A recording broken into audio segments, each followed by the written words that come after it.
Here we go. Let's do this. We've got one life, one shot. Who do you want to be? What do you want to do? Addicted to Betterment, a podcast to inspire us to keep going, to try something new, to dream, to think big, bigger, to overcome. Here we go. Here we go. Here we go. Hey, it's Nikki and David back on Addicted to Betterment.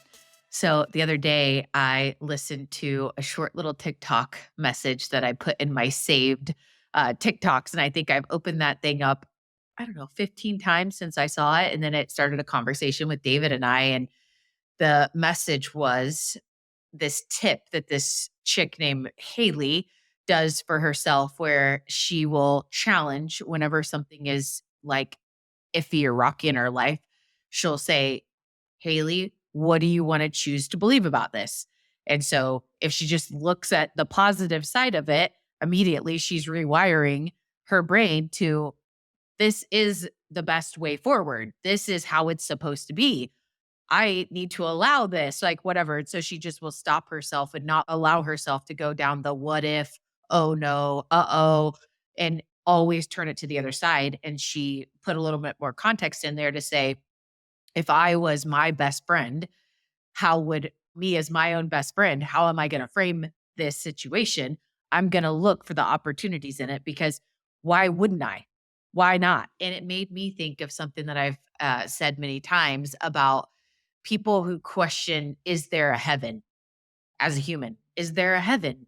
And it's like, why would you live your whole life, or why would you live in this space of like, no, there's only this terrible place on the other side? Like, what are you going to lose from believing that there is a better place on the other side of this human life?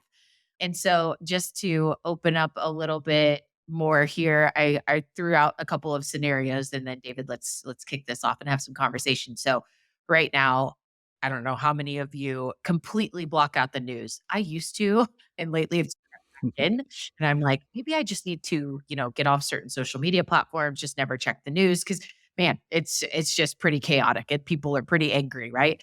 So if we look at it like, okay, the world is falling apart. There's so much chaos, division, destruction. Okay, I could see where it could be in that mindset. But what if we looked at it like this belief?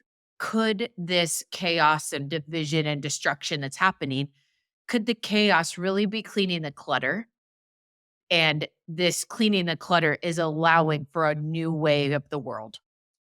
I mean, hey, and if we can get ourselves to believe that, turn off the news, or every time we see that, it's like we're looking at it like, could it be clutter clearing and looking at developing a new way for our world to be better?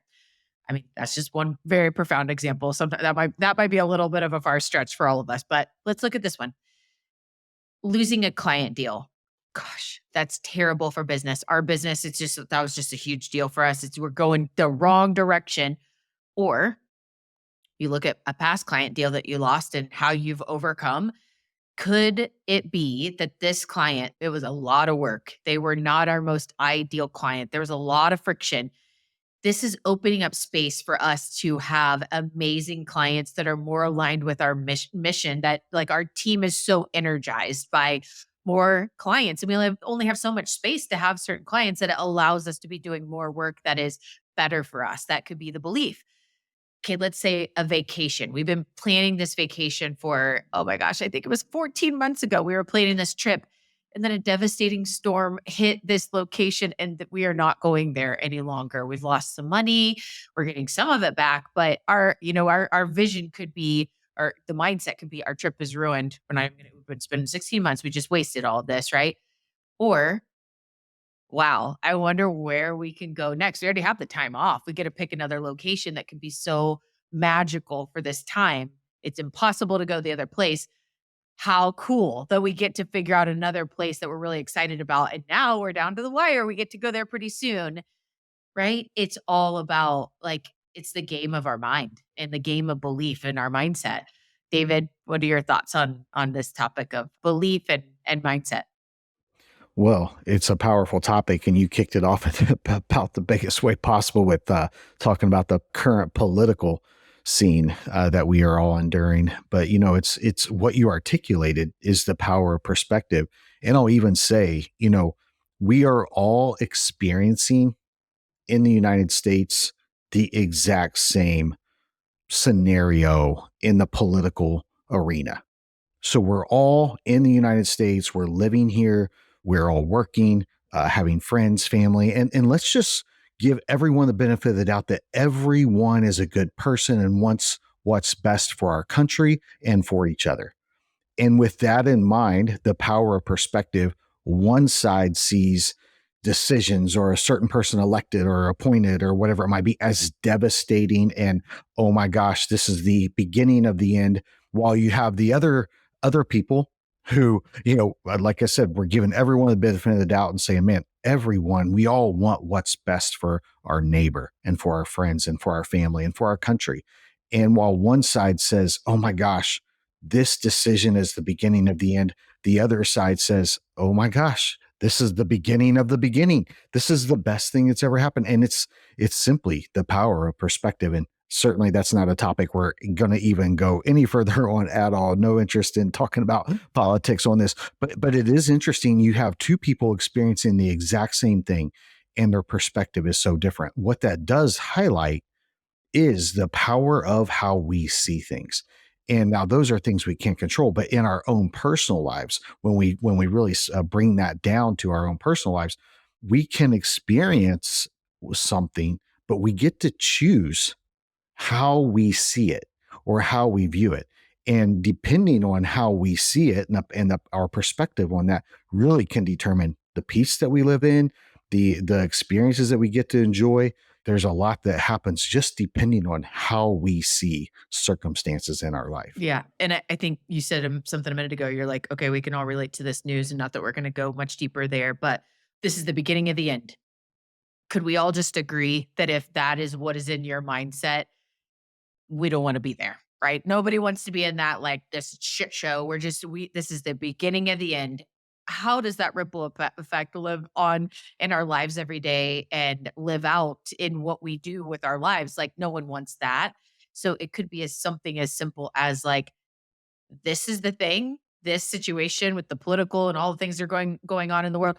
I don't do news anymore. Like, maybe that's what happens for you. And then it's like, because of this shit show, I don't do news. I don't do this consumption of news anymore, which is what takes me down this path of believing that this is the beginning of the end, versus creating new practices in our lives, versus like just gaining the belief that this could clear clutter and the world could be different, right?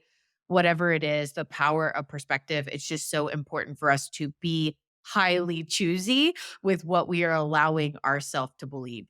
So, David, let's talk about, some daily practices that, like, you and I, it's been real heavy for us, right? I mean, I feel like we're talking directly into things that are happening in our home, in our conversations. Like, how do we navigate to get ourselves in a place that our perspective going into the day or going through the rest of the day is where we want it to be?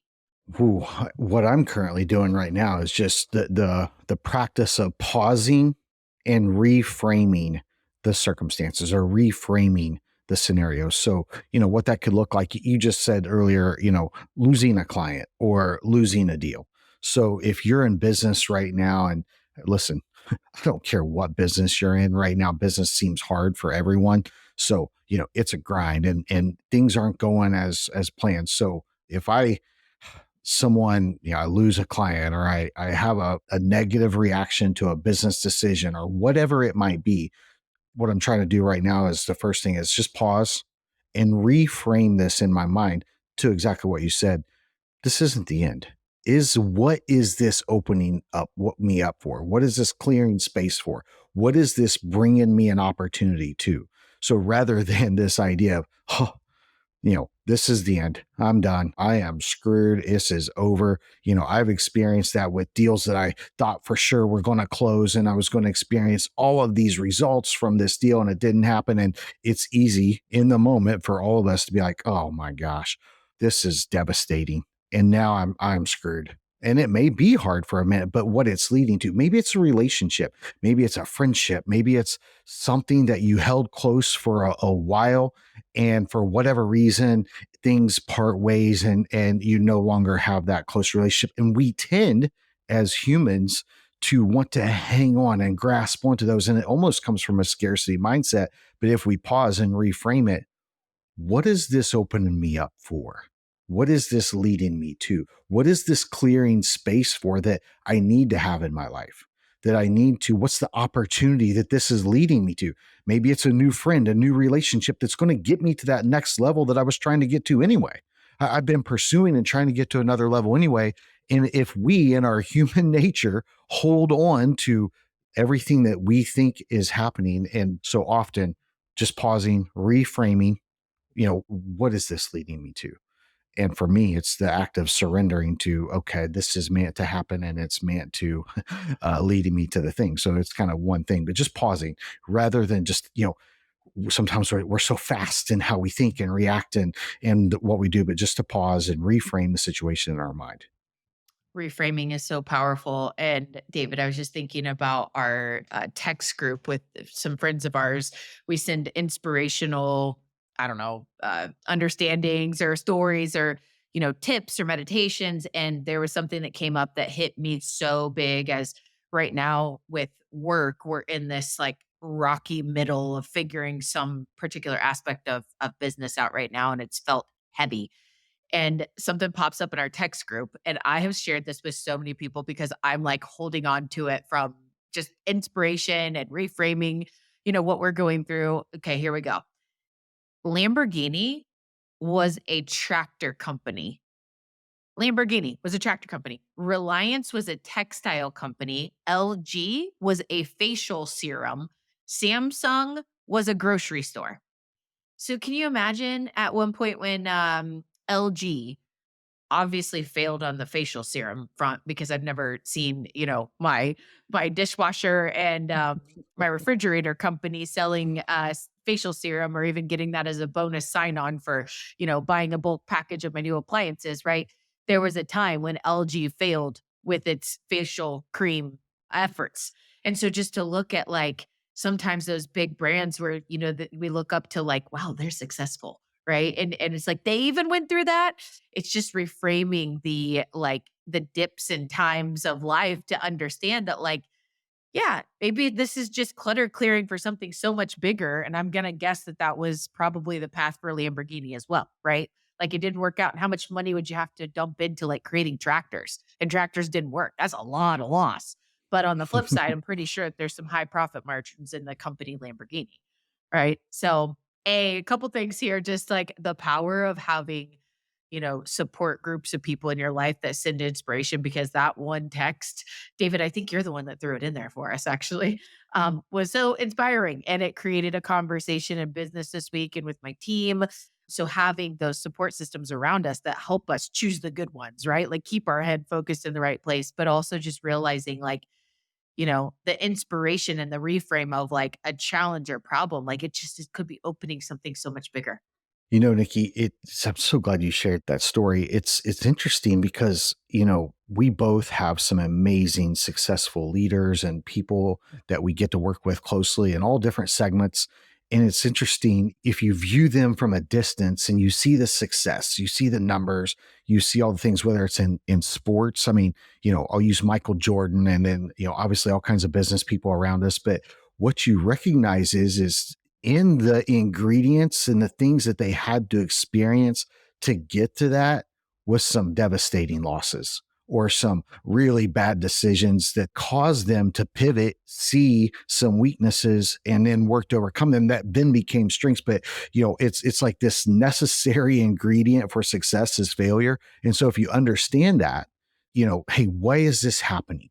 Instead of why is it happening against me? Why is it happening for me? What is it leading me to? What's it leading me to change, tweak, add, pivot, whatever it might be? But it's, even though it never, ever, ever seems like it in the moment, those things, when we look back on them, we almost always are like, oh man, that happened and it accelerated my growth in this area, or it made me pivot and take this new avenue. And as I'm even saying this, multiple business people that are highly successful, I hear them share those failure stories or those bad decision stories or those moments of hurt and devastation, and how are we going to overcome, why did this happen? And then it accelerates. Those things often lead them to or accelerate the growth that allows them to get to success. So it's that power of reframing and seeing it different. Yeah. And I just think sitting here right now, it sounds so simple to choose the good one. Like if that's the application or the challenge for me. Choose the good one, don't choose the bad one. You have two choices of thought, right? Like choose the good one. Sounds so freaking simple. But what is it with like humans? Like we don't do that. Maybe Hmm. some of us, like David, your number one strength and Gallup Clifton strengths is positivity. So you naturally do lean into that more, but you still let negative ones creep in, even with the Hmm. positivity being your number one, right? But why do we do that as humans? And so if we break that down for a second, because I'm like, where do we go with this other than like, here's the thing, choose the good one. Just like the what I told you, I saved that TikTok from this lady named Haley. Like that's the practice. Like you stop, you look at like I have two choices right now. I'm gonna choose the good one. I think it's just this present conscious effort. This is not too complicated. Like choose the good one. But I think it makes sense to go a little deeper for a second on why. Why is that so hard? Because it's not really in concept. It's just choose the good thought. Yes. However, we really struggle. And so when we look at like why do we default to that negative thinking? Why? There's a reason there. If it's really pretty simple, choose the good thought, but most don't, even when positivity is your number one. What is it? It's like, it's just familiar. It's our, environment we've been around, and people choose the negative, and we, I don't know, thrive in like maybe the drama around the negative or something. What is that education that we need for a minute on why do we do that? It's really not that hard. Choose the good one, but what defaults us to go down that negative path? Thoughts? I think one of the things is sometimes we fail to see the big picture. We're caught in right in front of us.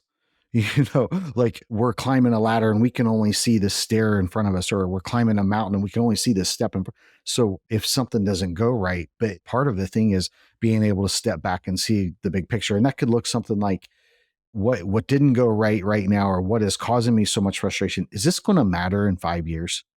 In 5 years, am I still going to be devastated that this didn't happen? Or am I even going to remember it? And sometimes, if I ask myself that question, maybe somebody said something that annoyed me or offended me, or took an action or something that kind of threw me off in the moment. And it's easy, if we lose sight of the big picture, to dwell on that thing that he or she said or did or whatever. And it's like, oh man, I want to react in this moment. But when we see the big picture and we actually get to, step back and see, we're like, this just ain't a big deal. It's not even a big deal. I mean, sometimes I said, ask yourself, it's going to matter in 5 years. The reality is there are things that when I ask myself that question, I'm like, heck, I don't even think I'm going to remember this tomorrow. Why am I letting this cause me frustration and friction right now? And, if I move past this, I'm not even going to remember it in a week. It's not even going to matter. Yeah, totally. So why not make our thoughts work for us versus against us? That's really the point of this conversation. And again, it's so much easier said than done. It sounds so simple. And I think that the part that however we got to this way of going to the negative by default, by experience, by comfort, we have to be conscious and more present and grounded. Like, and what are the things we're doing for that? It's like building some white space in our calendar, doing meditations, like being healthy, choosing to, put healthy things in our bodies, right? So that we can be present and choose like when we have that negative thought, like we catch it and then, okay, here's the question. Is this the thought I want to choose? What's the better thought right now? Right. So it's like we have to be in a healthy state and doing the things and all of this, so much building. Again, going back to it, it sounds so simple, but if we're living frantic, chaotic, we didn't do our morning routine, we're not centered, we're just going back to back to back to meetings, we don't even have time to catch the negative thought. That's the interrupter is we have to catch the negative thought so that we can ask ourselves, is this the thought I want to choose?